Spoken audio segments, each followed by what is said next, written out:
Le don de parole de connaissance ne doit pas opérer pour humilier les gens. Je peux me tenir ici. Je sais que tel papa trompe sa femme. Je veux parler en code.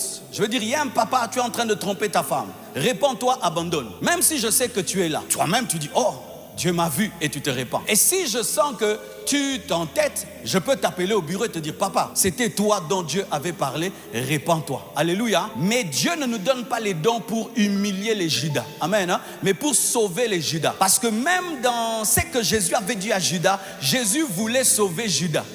Tu me diras, ah pasteur, mais alors si Judas ne vendait pas Jésus, qui allait le faire? Quelqu'un d'autre allait le faire parce que c'était une prophétie générique. C'était une prophétie ouverte. Alléluia. Lorsqu'on annonçait que quelqu'un vendra Jésus, on n'avait pas dit Judas, on avait dit quelqu'un.